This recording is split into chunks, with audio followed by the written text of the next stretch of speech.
ಇಲ್ತುಮಿಷನ ಕಾಲದಲ್ಲಿ ಮೊದಲ ಬಾರಿಗೆ ಮಂಗೋಲಿಯನರ ದಾಳಿ ಆಗ್ತದೆ. ಅಲ್ಲ, ಯಾರು ಜಲಾಲುದ್ದೀನ್ ಮಾಂಗ್ಬರ್ ಅನ್ನುವಂತ ವ್ಯಕ್ತಿ, ಅವ ಮಧ್ಯ ಏಷ್ಯಾಕ್ಕೆ ಹೋಗಿ ಅವ್ರ ಜೊತೆ ಹೊಡೆದಾಡಿ ತಪ್ಪಿಸ್ಕೊಂಡು ಭಾರತಕ್ಕೆ ಬಂದು ಇಲ್ತುಮಿಷ್ ಕೇಳ್ತಾನೆ, ಇಲ್ತುಮಿಷ್ ಹೆಂಗಾರ ಮಾಡಿ ನನಗೆ ಸಹಾಯ ಮಾಡುವಂತ. ಏನೇನು ಕೋಡಿ ಹೋಗೋ ನಿನ್ನ ಸತ್ತಿಗಿತ್ತಿ ಅಂತೀನಿ. ಅವ ಭಯಂಕರ ಡೇಂಜರ್ ಅದಾರು, 6 ತಿಂಗಳು ಜಗಳ ಮಾಡಾರ ಮಂದಿ ಅದಾವು.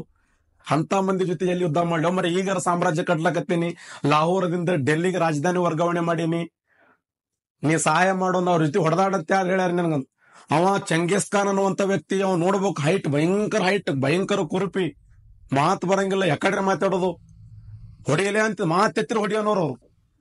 ಅಂತ ಮಂಗೋಲಿಯನವರು ಭಾರತದ ಮೇಲೆ ದಂಡೆತ್ತಿ ಬಂದಂತ ಸಮಯದಲ್ಲಿ ಇಲ್ತುಮಿಷ್ ಅಂದ, ಬ್ಯಾಡ ನಮ್ಗೆ ಎದಕ್ ಬೇಕವಲ್ಲ, ಆಸತ್ ಬ್ಯಾಸತ್ ಮಲ್ಲ ಹೋದ್ರ ಸತ್ ನಾಯಿ ಕೊಳ್ಳಿ ಬಿತ್ತಂದಂಗ ನಮ್ ಕಡೆ ಆಗಲ್ಲ ಅಂತೇಳಿ ಅವಂಗ ಚಂಗೇಶ್ ಖಾನ್ ಕರೆದು ಅವಂಗ ಅಲ್ಲಿದಲ್ಲೇ ಕಪ್ಪು ಕಾಣಿ ಕೊಟ್ಟು ಒಂದ್ ಕಪ್ ಚಾ ಕುಡಿಸಿ ಒಂದು ಬಜಿ ಗಿಜಿ ತಿನ್ನಿಸಿ ನಿನ್ನ ಮರೆ ಹೋಗು ಆರಾಮಿರು ಅಂತೇಳಿ ವಾಪಸ್ ಕಳಿಸಿದಂತ ವ್ಯಕ್ತಿ ಯಾರಂದ್ರೆ ಇಲ್ತುಮಿಷ್ ಅನ್ನುವಂತ ವ್ಯಕ್ತಿ.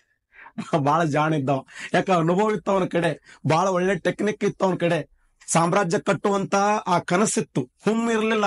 ಹುಮ್ಮಿದ್ರೆ ಸಾಮ್ರಾಜ್ಯ ಕಟ್ಟಕ್ ಆಗಲ್ಲ. ನೋಡಿ ಕೆಲವು ಹೇಗೆ ಹೆಂಗ್ ಮಾತಾಡ್ತಾರ ಜನತನ, ಹೇಗೆ ಹೆಂಗ್ ಮಾತಾಡಿ ಪಡಾಪಡಪ ಹೊಡ್ಸ್ಕೊಂಡ್ ಬರ್ತಾವ, ಹೊಡೆಯಂಗಿಲ್ಲ ಸನಕ್, ಹೌದಲ್ಲ. ಹಾಗಾದ್ರೆ ಭಾರತ ದೇಶದ ಇತಿಹಾಸದಲ್ಲಿ ಇಲ್ತುಮಿಷ್ ಅನ್ನುವಂತ ವ್ಯಕ್ತಿ ಚತುರನಾಗಿದ್ದ, ಅನುಭವಸ್ಥ ವ್ಯಕ್ತಿಯಾಗಿದ್ದ, ಆತ ಒಂದು ವಿಶೇಷವಾಗಿರುವಂತ ಶಕ್ತಿಯನ್ನು ಹೊಂದಿದ್ದ. ಅವು ಸುಡಗಾಡ ಆಳ್ವಿಕೆ ಮಾಡುವಲ್ಲ ಬಿಡುವಲ್ಲ ಗೊತ್ತಿರ್ತಾವ. ಉಂಡು ಆರಾಮ್ ಹೊಡೆ ತುಂಬಾ ಹಟ್ಟಿ ಮ್ಯಾಕ ಕೈ ಆಡ್ಸ್ಕೊಂಡ್ ತಿಗಾಡು ಚಂತನ ಆ ಕಡೆ ಈ ಕಡೆ. ಅವನ್ ಗೊತ್ತಿತ್ತು ಈ ಸಾಮ್ರಾಜ್ಯವನ್ನ ಕಟ್ಟಿ ಬೆಳೆಸುವಂತ ತಾಕತ್ತಿರೋದು ನನ್ನ ಮಗಳಿಗೆ ಮಾತ್ರ. ಅದಕ್ಕೆ ನಾನು ಮರಣ ಅಪ್ಪಿದ ನಂತರ ಈ ಸಾಮ್ರಾಜ್ಯದ ಮುಖ್ಯಸ್ಥರಾಗಿ ಯಾರು ಅಧಿಕಾರ ಸ್ವೀಕಾರ ಮಾಡ್ಬೇಕಂದ್ರೆ ರಜಿಯಾ ಸ್ವೀಕಾರ ಮಾಡಬೇಕು ಅಂತ. 3 ವರ್ಷ 6 ತಿಂಗಳು 6 ದಿನಗಳ ಕಾಲ 3 ವರ್ಷ 6 ತಿಂಗಳು 6 ದಿನಗಳ ಕಾಲ ದೆಹಲಿಯ ಸಿಂಹಾಸನವನ್ನ ಏರಿದಂತ ಏಕೈಕ ಮಹಿಳೆ ಅಂದ್ರೆ ರಜಿಯಾ. ಮಧ್ಯ ಯುಗಿನ ಭಾರತ ಇತಿಹಾಸದಲ್ಲಿ ದೆಹಲಿಯ ಸಿಂಹಾಸನವನ್ನೇರಿದ ಏಕೈಕ ಮಹಿಳೆ ಅಂದ್ರೆ ರಜಿಯಾ. ತೊಟ್ಟಿಲ ತೂಗುವ ಕೈ ಜಗತ್ತನ್ನಾಳಬಲ್ಲದು. ನೋಡಿ ಎಂತ ಒಂದು ಅದ್ಭುತವಾದ ಸಾಧನೆ. ಉಲೇಮಾರರು, ಪಂಡಿತ ವರ್ಗ, ಚಹಲಗಾನಿ ಒಕ್ಕೂಟದ ಮುಖ್ಯಸ್ಥರು, ಮಂತ್ರಿ ಮಂಡಳಿ ಬರೇ ರಜಿಯಾ ಕಡೆ ನೋಡಕತ್ರಿ. ಹಂಗ್ರಿ ಹೆಣ್ಮಗಳು ಹೆಂಗ ಆಳ್ವಿಕೆ ಮಾಡಕ್ ಬರ್ತದ, ಅದು ಹಂಗ ಸಾಧ್ಯ ನೋಡ್ರಿ. ಹಂಗ ಮಾಡಕ್ ಹೋಗ್ಬಿಡ್ರಿ ಅಣ್ಣ. ನಮ್ಮ ಅಪ್ಪನ ಆತ್ಮಕ್ ಶಾಂತಿ ಸಿಗಬೇಕ ಬೇಡ. ನಮ್ಮ ಅಪ್ಪ ಬರೆದಿಟ್ಟಾನ ಇಲ್ಲ ಉಳ್ದಾಗ. ನಮ್ ತಂದೆಯ ಆತ್ಮಕ್ಕೆ ಶಾಂತಿ ಸಿಗಬೇಕಾದ್ರೆ ದಯವಿಟ್ಟು ಪರ್ಮಿಷನ್ ಕೊಡ್ರಿ ಅಂದಾಗ ಆಯ್ತು ಕೊಟ್ಟು ಬಿಡಮ್ಮ ಅಂತ ಹೇಳಿ ಅಷ್ಟು ಜನ ಕೂಡಿ ಅದಕ್ಕೆ ಅವಕಾಶ ಕೊಟ್ರು. ನೀವು ಇದ್ನಲ್ಲಿ ರುಕುನುದ್ದೀನ್ ಇಳಿಸ್ಬಿಟ್ಲು, ಇಳಿಯ ಕೊಡಿ ಅಂತ.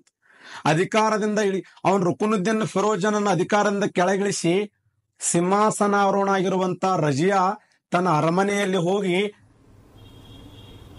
ಪುರುಷ ವೇಷ ಧರಿಸಿಕೊಂಡು ಸಿಂಹಾಸನದ ಮೇಲೆ ಕೆಳಗಡೆ ಬರುವಾಗ ಹರಿತವಾದ ಕತ್ತಿ ತಗೊಂಡು ತಳಗ ಇಳ್ಯಾಕತ್ತಿದ್ದಳು.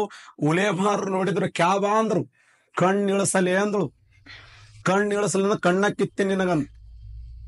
40 ಸರ್ದಾರ್ ಒಕ್ಕೂಟ ಕಡಿಲ್ಲ ನಿನ್ನಂತ, ಕಡ್ಡಗದ ಕಡ್ದು ಬಿಡ್ತೀನಿ ನಿನಗಂತ. ಅವಾಗಂದ್ರು ಕಡಿತೀನಿ ನೀನು, ಸುಮ್ ಸರಿತಿಲ್ಲ ಹಿಂಗ್ ಸರಿ. 40 ಸರ್ದಾರ್ ಒಕ್ಕೂಟ ಅಲ್ಲಿರುವಂತ ಉಲೇಮಾರು ಗಾಬರೇ ಬಿಟ್ರು. ಏನ್ ಆಟ ಹಚ್ಚಿರ ನೀವು? ನೋಡಿ ಎಂತ ಒಂದು ಪೌರುಷದ ಮಾತುಗಳು, ಎಂತ ವೀರಾವೇಶದ ಮಾತುಗಳು. ಮಧ್ಯಯುಗನ ಭಾರತ ಇತಿಹಾಸದಲ್ಲಿ ದೆಹಲಿಯ ಸಿಂಹಾಸನವನ್ನೇರಿದ ಏಕೈಕ ಮಹಿಳೆ ಎಂದರೆ ರಜಿಯಾ. 3 ವರ್ಷ 6 ತಿಂಗಳು 6 ದಿನಗಳ ಕಾಲ. ಸರ್ ಇವೆಲ್ಲ ಎಲ್ಲಿಂದ ಹೇಳಕತ್ತೀರಿ ನೀವು?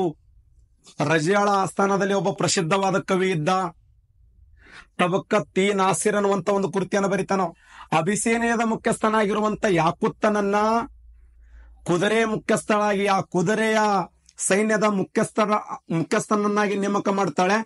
ಮುಖ್ಯಸ್ಥನನ್ನಾಗಿ ನೇಮಕ ಮಾಡಿ ಅವನೊಂದಿಗೆ ಸಲಿಗೆಯಿಂದಿರ್ತಾಳೆ, ನಗೋದು, ಮಾತಾಡೋದು, ಆ ಕುದುರೆ ಮೇಲೆ ಹೋಗುವ ಕುದುರೆ ಟ್ರೈನಿಂಗ್ ಕೊಡೋದು. ಇದನ್ನ ಕಂಡು ಅಲ್ಲಿರುವ 40 ಸರ್ದಾರರ ಒಕ್ಕೂಟ ಹೊಟ್ಟ್ಯಾಗ ಮೆಣಸಿ ಕರೆಸಿದಂಗಲ್ಲ ಕಲ್ಲೋಡು ಮರ. ಕೆಲವು ಮಾಡಿ ಸತ್ತೋತಾವ, ಕೆಲವರು ಮಾಡ್ಲಾರೆ ಬರೀ ನೋಡೇ ಸತ್ತೋತಾವ.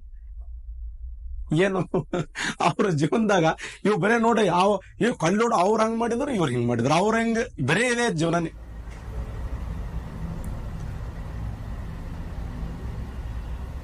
ಒಬ್ಬ ಋಷಿ ಇದ್ನಂತ. ಒಬ್ಬ ಋಷಿಗೆ 7 ಜನ ಶಿಷ್ಯರಿದ್ರಂತ. 7 ಜನ ಶಿಷ್ಯರಿಗೆ ಆ ಋಷಿ ಹೇಳಿದ್ದ, ನೀವು ಹೆಣ್ಣು ಮಕ್ಕಳಂದ್ರೆ ಬಹಳ ದೂರ ಇರ್ಬೇಕು, ಹೆಣ್ಣು ಮಕ್ಕಳಿಂದ ಬಹಳ ನಾವೆಲ್ಲ ಏನು ಕಾಮ ಕ್ರೋಧ ಮದ ಮತ್ಸರ ಮೋಹ ಲೋಭಗಳನ್ನು ಮೆಟ್ಟಿ ನಿಲ್ಲಬೇಕು ಅಂತ. ಆ 7 ಜನ ಶಿಷ್ಯರು ಒಂದು ಹಳ್ಳ ದಾಟ್ಲಕತ್ತಿದ್ರು. ಒಬ್ಬ ಹೆಣ್ಣುಮಗಳು ಹಳ್ಳದಾಗ ಹರ್ಕೊಂತಿದ್ರು.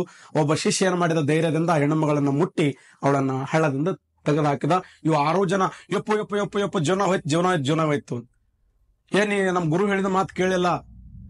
ಆ 6 ಜನ ಬಂದು ಗುರು ಹೇಳಿದ್ರತ್, ಗುರುವೇ ನಮ್ಮ ಶಿಷ್ಯ, ನಿಮ್ಮ ಶಿಷ್ಯ ಪರಮ ಶಿಷ್ಯ ಅದನ್ನೆಲ್ಲ ತಪ್ಪು ಮಾಡ್ಯಾನ. ಒಬ್ಬ ಹೆಣ್ಣು ಮಗಳನ್ನು ಮುಟ್ಟಿ ಆ ನದಿಯಿಂದ ಹೊರಗೆ ಇಟ್ಟಿದ್ದಾನೆ. ಆ ಹೆಣ್ಣು ಮಗಳನ್ನು ಹೊತ್ಕೊಂಡು ಈ ಕಡೆ ನದಿಯಿಂದ ಹೊರಗಿಟ್ಟ ಅಂತ. ಅವಾಗ ಗುರು ಅಂದ, ಏನ್ ತಪ್ಪು ಮಾಡಿದ, ಒಳ್ಳೆ ಕೆಲಸ ಮಾಡ್ಯಾನಲ್ಲ, ನದಿಯಲ್ಲಿ ಹೋಗುವಂತ ಹೆಣ್ಣು ಮಗಳನ್ನ ರಕ್ಷಣೆ ಮಾಡ್ಯಾನಲ್ಲ, ಆ ಮುಟ್ಟಬೇಕೇನ್ರ ಅಂತ. ಇಲ್ಲಪ್ಪ, ಅವ ಅಲ್ಲೇ ಮುಟ್ಟಿ ಎತ್ತಿಟ್ಟು ಬಂದ, ಅಲ್ಲಿಂದ ನೀವು ಹೊತ್ಕೊಂಡ್ ಬಂದಿರಲೇ ಅಂದ. ನೀವು ಮನಸ್ಸಿನಾಗ ನಿಮ್ ಮನಸ್ಸುದ್ದಿರ್ಲಿಪ್ಪ. ಅವ ಅಲ್ಲಿದಲ್ಲಿ ಪಟ್ಟಣ ಮುಟ್ಟಿ ಎತ್ತಿಟ್ಟು ಬಂದ, ಅಲ್ಲಿಂದ ನೀವು ಎತ್ಕೊಂಡ್ ಬಂದಿರಲ್ಲ 6 ಜನ. ಮನಸ್ಸಿನಾಗ ಮನಸ್ಸುದ್ದಿರ್ಬೇಕು ಅನ್ನುವಂಥದ್ದು. ಅದಕ್ಕೆ 40 ಸರ್ದಾರರ ಒಕ್ಕೂಟ ಇದೆಯಲ್ಲ, 40 ಸರ್ದಾರ ಒಕ್ಕೂಟ ಬರೇ ರಜಾ ಕಡೆ ನೋಡ್ತಿದ್ರು. ಕಳ್ಳೋಡಲ್ಲಿ ಕುದುರೆ ಮ್ಯಾಗ ಕುಂದ್ರಕತ್ತಾರ, ಮಾತಾಡ್ಕ ಇಬ್ರು ನಗ್ತಾರ ನೋಡ್ಗ, ಮಾತಾಡ್ತಾರ ನೋಡ್ಗ. ಇವು 40 ಜನ ಎದಿ ಹೊಡೆದ ಗಾಬರಿಯಾಗಿ ಹೊಟ್ಟೆ ಮೆಣಸಿ ಕಲಿಸಿದಂಗಾಗಿ ಹೆಂಗರ ಮಾಡಿ ಸಾಮ್ರಾಜ್ಯದಿಂದ ಅವಳನ್ನು ಕೆಳಗಿಳಿಸ್ಬೇಕು ಅಂತ ಹೇಳಿ ಪಕ್ಕದಲ್ಲಿರುವಂತ